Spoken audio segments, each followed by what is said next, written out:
Not really. Any questions, anyone, about anything? About Middle East, anything? I don't know what we're talking about. Do the tap on slowly. Can't do that, dude. Job security.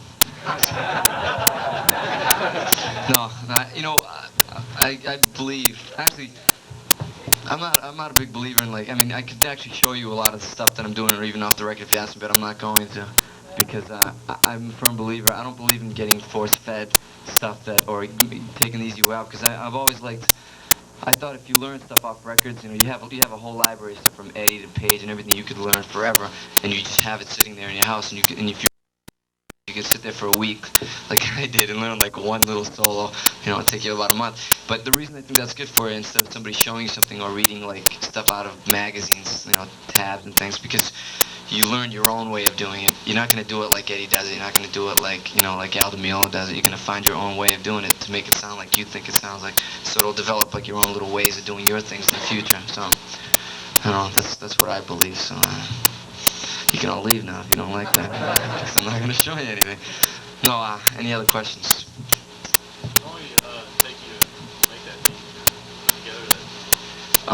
It's not really done or anything. It's just like, just a bunch of riffs I had, and I was just, I kind of panicked before the clinics. It's like my 9th clinic, 10th clinic, I think. And try to put something together. So, and just tell me if you like it, something. I'll get rid of it. If you don't like a few parts. Any other questions, man? Come on, man. You guys gotta talk about something. There you go. How long you been playing? How long have I been playing? Mike, what time did we get here? For a good 3 hours now. I've been playing. No, I've been playing for 9 years, since I was, I think I was a freshman in high school or something like that. I think I was only in high school as for a freshman, that was about it, but yeah, it was like 9 years. Did you take lessons? No, I never took lessons. I was lucky enough to be like, I had a big family. I was the youngest, like 10 kids, and everybody played something.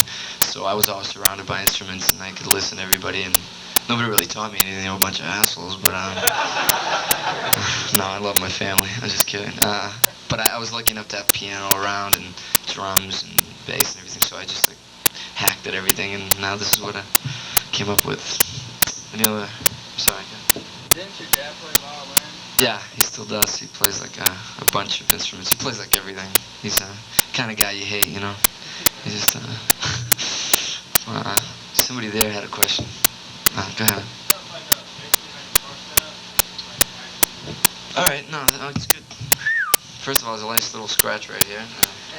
No, I'm glad you asked me that question, because I'm not prepared to answer. No, this guitar, I really want to tell you about. I mean, I'm here doing the clinic for Washburn, and it's, it sounds like something you have to do because you're an endorsee and everything, but I wouldn't be doing this, and I wouldn't be with Washburn if I wasn't really excited about this guitar that I put together with them, because it took me, I used to go into music stores and I hated everything. I always wanted to make my own stuff or kind of, really customize it, because I was never happy with anything. So, a couple of companies asked me to do things, and I was like, no, because nobody really wanted to do my model of my guitar, but Washburn wanted to.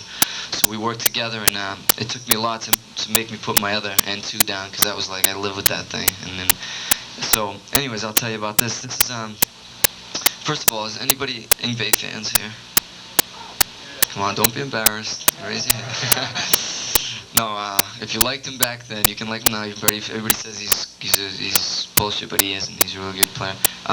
You know how he took his guitar and spun it around? And he did that thing, and then everybody started doing it, and Cinderella and all these guys started doing it. Well, if you get this guitar, right, it's got this beautiful headstock that I kind of designed but ripped off from a few other people. And you put your finger here, right? Live, it's amazing. You put your finger here and you just spin your guitar. And it just like, it looks so awesome. You wouldn't... Forget this spinning stuff around your shoulders. This looks unbelievable. And not only that, if you drink, right? If you drink, it's a can opener. It doubles as a can opener. And anyways, it's no, let's be serious. Actually, also, you can get it with some paint on it. You don't have to. The reason I just have it wood is because I think it has a lot of personality to it. With the sweat and the dirt and the scum, the bags that we are, and the blood. Because the band really loves to perform live, and I like to show my true colors. And not only that, my mom's really she carves meatballs on them in the kitchen, and every kitchen should have one. So if you get one of these, your mom's gonna really like it a lot, because it's, whew, Okay. So seriously, it's a smaller body. It's about like this much shaved off a regular strap body, and it's because I'm not a big guy, and I don't just like big bulky guitars, especially in your arms and stuff, 'cause it's hard to play. And not only that, it's got a nice thin neck, you know, long this way. I don't know what that means. Quit school, and this. One of the cool things is, it's very simple, but first of all, I got rid of the tone control. Is there any guitar players in here, by the way? Okay, I just want to make sure. I got rid of the tone control because I think that's a crock of shit. I don't think anybody uses them. So, you get rid of that. And I moved the volume pot. I play a lot of guitars, like I used to come to stores, and most of the guitars, and the volume pot is very close to your pickup. And if anybody plays live in here, or even if you're at home and you just, you get into playing, you move around a little bit, you tend to hit your volume pot a lot, and it shuts off just a little bit and it affects your sound a lot. And a lot of times you don't even know it, and it just sounds like crap because your top end goes away. So I moved it down, but not far enough so you can still get to it, but it's not in your way while you're playing. Another thing I did was move the toggle switch over here because it's always hard to get. And I mean, when you're playing live and there's people looking at you, and you got a bunch of girls checking you out. I don't know about this stuff, but you guys do. You got a girl checking you out, right? You're playing a solo. You want to change pickups now. You don't want to look like a goof and start like trying to find your switch, right?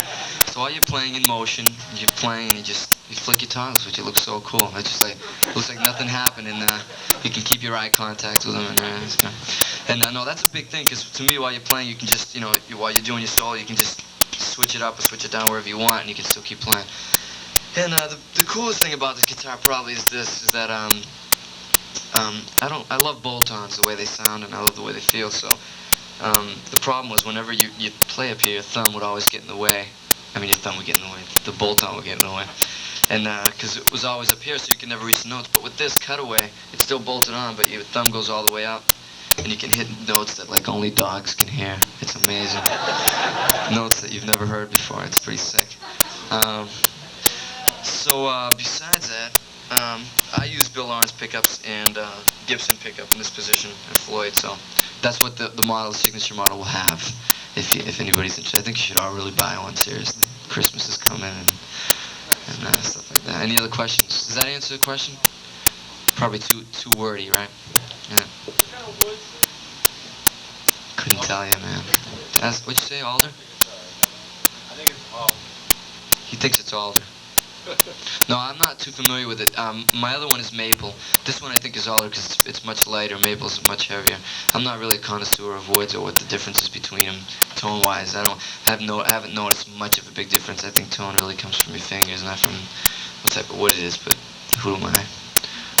Any other questions? Who's your main influence? Everyone.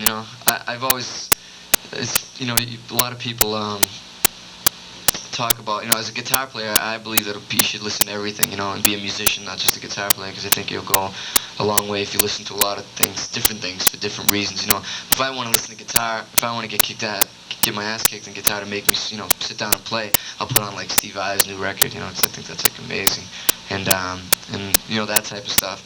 But I love writing songs and just being, we have, as guitar players, we in the 80s, we got amazing players. Anybody can do anything now. It's out of control. You can guys playing scales so fast and clean, and arpeggios and sweeps and Pentecostal scales. I don't even know what they're called. And it's unbelievable. And but the only thing I think songwriting went out the window. I think we've all become, not me, but everybody in this room has become great solo players. And no, all the people that I grew up in, like I love Lynch. I think he's great. I love his solos. I love his tone. I think he's got some of the greatest tone in him and Warren. The only thing I think they lack is I'm not a big fan of the songwriting, and I think just in general metal has become this chug thing, and people don't have. If you listen to the greats that we all grew up on, like Eddie and like Jimmy Page and all the people, even a lot of the later guys, they were great rhythm players. They weren't just solo players. Eddie was like a great rhythm player, but we kind of ignored that. We just blown away by Russian and all his stuff and his pull-offs, and we forgot to listen to him. And Page, great riffs. And you can have it all, you know. Why should we write a song around a solo when you can have another 3 minutes of a song to play to? You can write great riffs, you can have fun with it. It's not just, overplay, man, like I do. The band hates me, but fuck 'em. No, you can have a lot of fun with the whole song. So, don't focus just on everything. Be a musician about it and listen to everything, man. So, any other questions? You write most of your band songs? Or who does? Me and Gary pretty much do. I can't write a lyric to save my life, so I just put music on tape and riffs and try to arrange it like kind of like what you hear in here in a 4-track. You're late, man. You're late. This crowd has been expecting you for a good half hour. Now you gotta start all over. I gotta start over. I gotta play that piece again, guys. Sorry. Yeah, me and Garrett, and I put it like in form like this, and then maybe give him like a hum track, I hum this melody, and then put it down, and he writes his deranged lyrics to it and ruins my songs. And no, I love his writing. He's great. That's pretty much how it works. It's very quick. We write a lot of stuff constantly. Sorry, Mika. When you're not on tour, how many hours a day do you spend? See, it's funny how you mentioned not on tour, because I was just going to say on tour it's rough to take for practice. I'm not on tour. I used to play a lot. Like when I first started, I was like obsessed with this thing, I was lock myself in my room for like 8 hours, 9 hours a day and just play. Forget about eating, forget about knowing people, friends, all that stuff. School. That was a mistake, but we'll get to that later. Graduate high school if you can, believe me. But now it's very hard on the road. You're doing interviews all day, you wake up in a different town, you don't even know where you are, and you just go to the radio, you go to a sound check, you come to clinics, and you don't know where you are. So that's pretty much it. But as much as you can, when you start, you really want it bad enough. People say, how much should I practice? You can't force anybody to play. You're going to want to play and sit down for reasons, whether you're inspired by someone or whether you just want to get better. You don't need somebody to force you to play. You don't need a teacher to tell you to practice. If you don't want it bad enough, then you ain't going to do it. So, that's all. If you want it bad enough, you'll do it. You'll sit your ass down and play, if you love it bad. Any other questions? Am I going to sing? Shit me? No. I can't sing. I don't like to sing. I'm very embarrassed of my voice. Gary tries to make me sing in some songs, but I try to keep it low profile in my voice. I don't even like to talk. Does anybody here like their voice recorded?